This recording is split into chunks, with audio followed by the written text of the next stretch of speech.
He was a 270-year-old monk from Guanyin Temple. His Buddhist name was Elder Jinchi. He was about to become a god, but because of his greed, he ruined this great opportunity. The story started with a toad seeking a mate. With the rice bowl, the young Jinchi appeared in the quiet forest at night. He had been hungry for 3 days and 3 nights. Although the master once said that monks should not kill, perhaps because he was young or because his mind was not yet settled, little Jinchi wanted to catch. He kept chasing the frog and ran forward.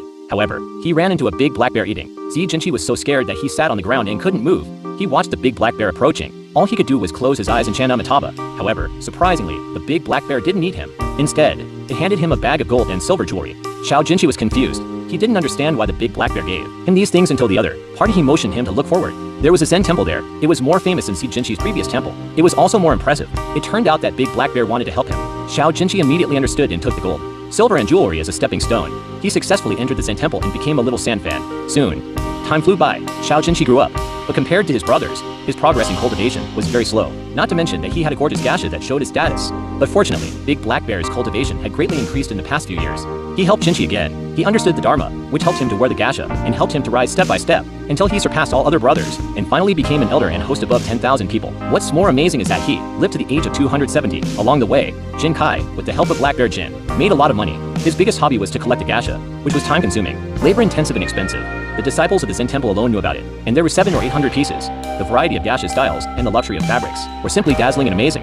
But on this day, a monk from the Tang dynasty in the east broke this arrogance. Although he only had one cassock that he could show off, it was given by Ambassador Guanyin. The cassock was called Jinlin, and it was inlaid with 7 treasures. It is impervious to water and fire, and can even protect oneself from insects. Such a precious treasure makes Jin Kai love it so much that he can't let it go. His greed is like a raging fire that is hard to contain. Finally, with the help of his disciples Guangxi and Guanglu, Jin Kai steals the monk's robes and becomes murderous again, intending to set fire to the monk so that there will be no evidence. However, he underestimated the monk's disciple, the great sage Sun Wukong. He failed to kill people by setting fire, but got himself into trouble. Not only was the huge Zen temple burned down, but also even he himself was blinded by the billowing black smoke dot in the end. He and the Zen temple were burned alive, however. Even though he was dead, Jin Chistel couldn't let go of his greed and obsession. Then he became the black myth Wukong dot. We saw this ugly appearance. The 3 big bells finally rang. Disciples, there are masters from outside. Bring me new treasures. I am 270 years old this year. I have earned hundreds of cassocks. How can I have as one?